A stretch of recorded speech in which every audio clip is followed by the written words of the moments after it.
which is a fascinating journey. It really is. Because, let me tell you something, as complex and as complicated as we are, there's a lot of good stuff. There's really, really good stuff. And to the degree that you look inside of yourself, you'll find it. And you'll focus and bring those parts out and less of the other parts. So, we start with the subconscious. There's not much of a discussion there, but it works like this. The core here, obviously, we're talking about soul. We know nothing about that, but that is the powerful life force, everything vested in that. We move on to the subconscious level. Subconscious level is desire and will, which is the most fundamental expression of soul. Okay? So when you talk about pleasure, when you talk about I want this, we're talking about how this transcends even the way we feel. This is very, very powerful.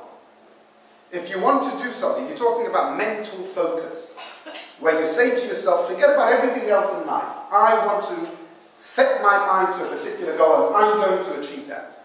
So we've got the will there, which is the most powerful expression of the soul. And you know what? It overwhelms everything else. It's almost a dominant faculty, which, by the way, doesn't reside in any place in particular. You know, you talk about the intelligence, the mind, emotions, and the heart. I act with my hands, however I behave. But will and desire is everywhere. Okay? When you put your mind to something, and that's an amazing, just a generally good thing, when you put your mind to something, when you want to achieve something, you focus. You know, a couple of months ago, my brother and myself, we were inspired by a friend to climb the Mont Blanc. And I know you probably look at me, a rabbi, you know, Mont Blanc, you should do something more realistic. As a matter of fact, in the end, we didn't climb the Mont Blanc because of bad weather conditions. But we ended up climbing for those of you who might know, the same region. It's called the Grand Paradiso, which is about 4,100 meters. And we actually climbed for about 16 hours. And I must say, one of the greatest experiences in my life in terms of this mental focus. You put your mind to something totally. If you talk about presence, everything is focused on the next step. You can't begin to think about anything else. You can't think about how much you have to do, and how much you've done, and how tired you are, and the pain you're in, and the weather. You can think about nothing. When you focus on something, it's amazing. It is unbelievable. And as a matter of fact, you get in touch with yourself in terms of what you can achieve if you're able to focus. So that is the will, focusing on a job at hand. And you can overcome everything. Unbelievable. Even all the blisters on your feet and the cold and the tiredness. We slept 2 hours the night before. And the guy, one of the guys who spent 30 years in the Himalayas, he tells me, eat, you don't have to eat. Tired, doesn't matter if you're tired. It's all in the mind. So you have the will and desire, which are the very, very dominant ones, but we're not going to focus on that. They're the sort of transcendent faculties. We'll move on to the left column, self-awareness. And here you have, again, and this is the topic tonight, we can't dig into our subconscious. We're not going to attempt that tonight. But we'll talk about those areas where we can analyze and get in touch with ourselves. So number one, we have the cognitive faculties. This is basically the intelligence, the brain, the mind. This is perception. This is the beginning of it all. This is where the journey begins. Okay? So if you have to cover who we are, I want to get in touch with who I am. These are the 5 players sitting around the table. And like I said before, they're all very powerful. They've got great contributions to make. The problem is they all talk different languages. And you know how sometimes in life, you know what's worse? When you talk a different language, you talk a different language. So what do? One guy speaks English, another guy speaks French. So the guy who learns English speaks French and learns French. The guy who speaks French learns English, and you can communicate. Do you know what's worse than that? Where the guy who speaks English thinks that the guy who speaks French is talking the same language. That's when it gets really complicated. It's like in relationships, man and woman, right? We think we're talking the same language, but let me tell you, it's a completely different language. And that's where all the frustration is. So just learn the language. You know, and this is what we have to do. Learn the languages. Learn the languages, learn the parameters, learn what the intelligence is, what the emotions are, and most importantly, and this is what life's all about, and this is what emotions are all about. Emotions are about relationships. You don't need anyone in the world to read a good book, to study mathematics or science. You don't need anyone. When we want to relate to someone else, to connect to something, someone outside of ourselves, that's when emotions come in. So emotional faculty is the most difficult one, the intellectual one, very important, very powerful, and that's perception. Because let me tell you something, our emotions are primarily about perception. Some of us have a very perverted perception.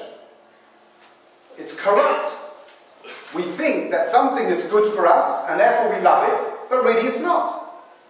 Just because you love it, it doesn't mean it's good for you. What's gone wrong? Your perception is faulty. You think something's good for you. You know what? It might be good for you in the short term. Half an hour you have a good fast food burger and you're enjoying yourself to the fullest and chips and fries. This is good for me. No one's going to convince me otherwise. But you know what? Down the line, it's all wrong. You love the burger. You had great pleasure. What's gone wrong? The perception is faulty. And you've got to fix that. So what do? If you want to stop loving burgers, or the first stage, forget about stop loving burgers, stop eating burgers. What do? It's perception. So, number one, perception, the cognitive faculties, and we'll talk the breakdown in a second. Number two, the emotional faculties. This is where it really gets tough. Because emotions, passion, is very powerful. And they talk a completely different language than the intelligence. So intelligence, Mr. Intelligence meets Mr. Emotion and says, let's go out for a coffee. Let's talk. They're talking different languages. Number three, thought. You know, we think. And again, that's also very powerful. You know, you ever have sometimes, you know, I'm very upset. Why are you very upset? Because I've been thinking about something for the last half an hour. Well, I've been thinking about something that happened to me a year ago. You're very upset. What do? One of the things you can't do, by the way, is don't think about it. You know what happens if you don't think about it? You won't be upset. So again, various dynamics in terms of how all of this works. You think that makes you more aware of what you've perceived, resulting in an emotion, a feeling. Very distressful. Don't think about it. You know what? Think about good things. Oh, well, can I change what I think about? Yes, you can. Every single person has full control over what they think. You know what you do? You're thinking about bad things, things that make you upset. Think about good things. You want to have a nice weekend? You know, perhaps even don't read papers about all the negative news that goes on around the world. Do we have to know all the negative news around the world? If you're a politician, if you're a prime minister, coming on responsibility, it's something different. But again, it's what you think and what you're exposed to that will result in emotions, healthy or not. So thought, we have speech, to say or not to say, we have action to do or not to do. So there you have those 5 areas. And remember, we're going to get to know these people, understand the dynamics, understand the language, and then we'll see how we can bring them all together in a harmonious way. Okay, we move on. Nature of intellect.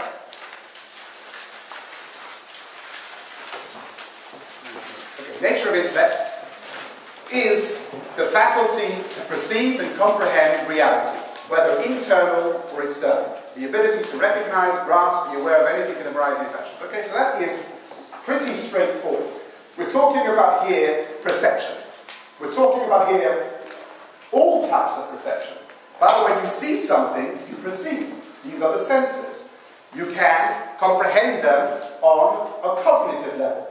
So this is something more powerful, more profound. So you're trying to understand if someone, you're trying to sum up an individual? Do I want to get into a relationship with them or not?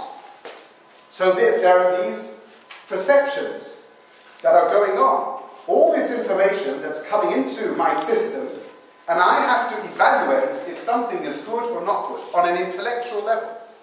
And that is fundamental. That is the beginning of this whole process. If it's faulty at the entry level, you'll come down into the emotions, running the wrong way, running wild, destructive. Maybe in the short term the perception's right, long term perception's wrong. So again, perception is key. This is the key area, and this is where most times